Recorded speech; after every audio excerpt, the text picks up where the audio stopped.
Day 185 of the Travel Agency in a Year podcast. I'm your host, Rachel K. If you don't know who I am, just go to elevatewithrachelk.com. If this is the first time. For those of you who come back on the daily, I really appreciate it. I love seeing the little number of subscribers go up. So please subscribe if you want daily drops. Okay. Comment. I don't know. That's too many call to actions. Calm down, Rachel. Let's talk about the message that sits in your drafts for like 6 days because you're scared of how it's going to land. We're going to fix your relationship with outreach. That's day 185. I wish I had intro music for this. I almost want to have the Law and Order. Dun-dun. Okay. So, what is outreach? Great question. There's warm outreach and there's cold outreach. We're going to go with warm outreach first. Warm outreach is reaching out to people who already know you, past clients, friends, people who liked your last 5 posts, or DM'd you and never booked. This is the easiest and highest converting outreach you'll ever do, and most advisors don't even think to touch it. A simple, warm outreach cadence is like every past client gets a check-in message at 3, 6, 12 months after the trip. Not a sales pitch, not the regular newsletter. Oh, I've got space on this, da-da-da. No. More like, hey, how are things going? Got any trips on the horizon? And I've talked about this in so many episodes. If you know they have children or you know they're newlyweds, hey, how are things? How's the first few months of marriage? I know we talked that you were going to buy a house. Have you bought a house? Da da da da. Like check in like that. People book again when they feel like they're being remembered, not marketed to. For the people who've engaged heavily with you but haven't booked, the ones that are commenting, liking, sharing, maybe they've booked a call and then canceled, staying quiet otherwise, just send a DM. Hey, I noticed that you've been loving my content on Mediterranean cruising. Is this something that you're actually planning on doing? Or are you just dream scrolling with me? Dream scroll, get it? Just light, curious, no pressure. And that starts, that question alone starts more conversations than any ad. I actually had that happen. I had this person not psychotically, but kind of, I was like, this person's stalking me. They were following me. They were liking a lot of my content. And they had a name on their account that lent towards they must be a travel agent. And so I was like, interesting. And so I went to their profile and I DM'd them. I'm like, hey, I noticed you're liking a lot of my content. Are you a travel advisor? You know, I have some courses and things and mentoring, coaching. I can help you with this. They're like, no, I'm not a travel advisor, but I have a podcast all about destination weddings. Oh, and they're like, I'd love to feature you. And I was like, okay, let's do that. So even that kind of if you're like, oh, that's a travel advisor, maybe they have a referral or maybe they are like, can I join your team? No, I'm not doing that. Or yes, you can. I don't know your business model.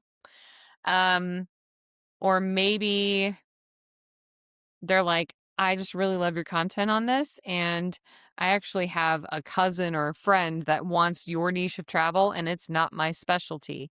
Would you like this client and give me a kickback or something, like a referral fee? Who knows? All right. So that's kind of like warm outreach in a nutshell. Cold outreach isn't cold calling. My dad used to do, he was an insurance broker. and he was like one of the top Bankers Life salesmen for the first couple years in the industry. And then he went out on his own as a broker. And this was back in the early 90s before the do not call list came about. And so he would buy these like little 3x5 cards, but they'd be stacked on that old school printer paper, but they would just be like 3x5 perforated, pre-perforated, but not torn cards. And they'd just be like accordion style, like all together. And it'd just be like leads for, he would just buy all of them. I don't know if he bought them, but he had those like crazy. And he would call. That was his cold calling. He'd spend 4 hours every single day when he didn't have appointments. The first 4 hours, just call everybody on this list. Try to get appointments set, right? You can't really do that anymore.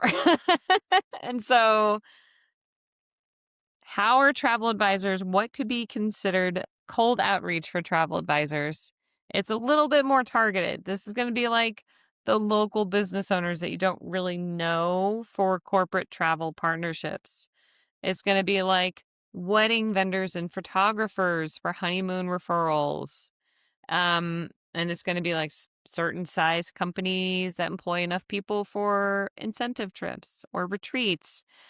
It could be like anyone in the wellness sphere, even if they're just like in therapy. It could I mean, it could be church leaders. It could be, there's like so many different cold outreach opportunities for travel advisors, but we can't buy, I mean, technically you can buy leads, but you can't really buy leads. I mean, you can, but most people don't.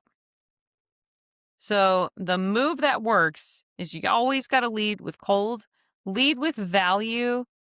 Don't go straight into your pitch. A couple days ago, day 181, I think, I did a whole episode on the unpitch framework. Go download that episode, listen to it later. But, and I tell advisors this all the time, like photographers are like my favorite referral partnerships to create. But reach out to a photographer that specializes in weddings and say, hey, like, be honest. Look at their website, research things. I love your work. I specialize, you could throw in destination weddings or honeymoon planning, and I would love to be a resource for your couples. No strings attached. Happy to send you a referral fee if that's what you do, because you're just offering something before you ask for anything. Okay. And you want to keep the cold outreach smaller and more personal rather than just really broad blanket generic emails. Like 10 really thoughtful, specific messages a month to real, potentially aligned partnerships will outperform 100 copy pasted ones every single time. In fact, I'm working on a new project for my travel agency that could be possibly completely, I don't know. I'm not going to say a whole lot about it, but it requires cold outreach. And cold outreach email is what I did first. And it's already converting to partnerships at like 10 to 20%, which normally with cold outreach, for every 100, you might get 2 people interested. But that's what I do is I only reach out to a handful of people. I make sure I've studied the owner of those companies and like everything in depth, find something in common, find like this one looks like somebody based on their like information that could be a really good partner for what I'm moving into with my travel agency. And then I do have like the main points is like, here's what I'm looking for. But I'll be like, hey, I'm local to your area, or I'm like relocating to your area, or I've heard a lot about you in the beginning, and then main point is not really changed.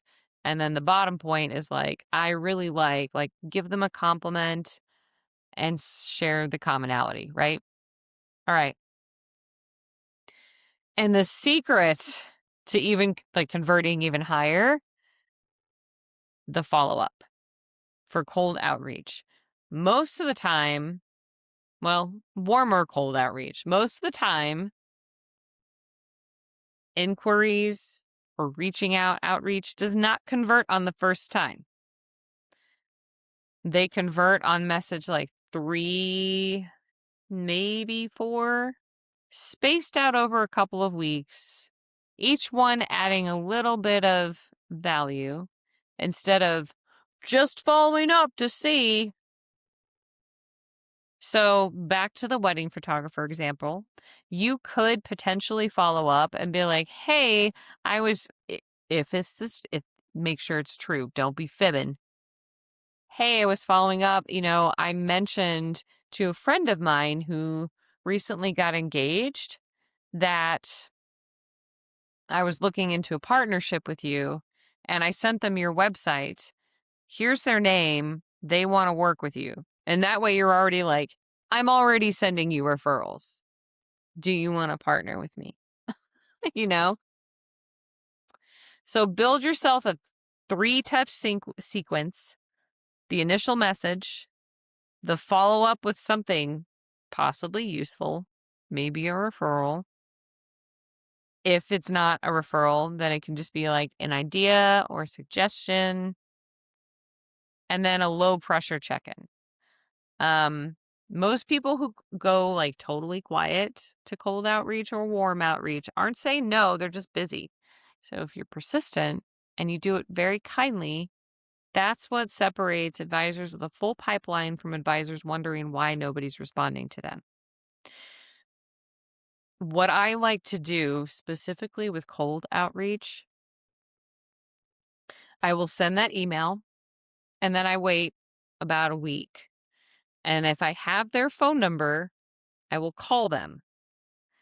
And I am trying to get in touch with the owner of the business. Like this is for like kind of like corporate, or you can use it with any kind of cold outreach. But anyway, you call the number.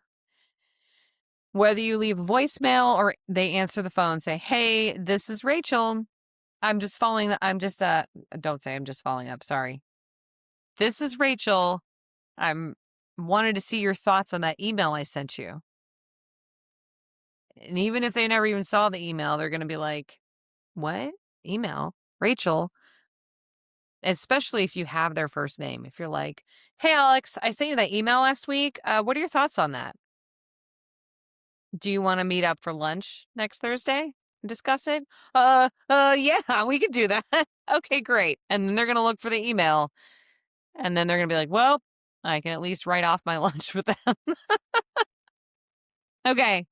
So that closes out the marketing strategy stretch for the week. Newsletters, vidya, written, outreach, all working together instead of as 4 separate chores. Okay.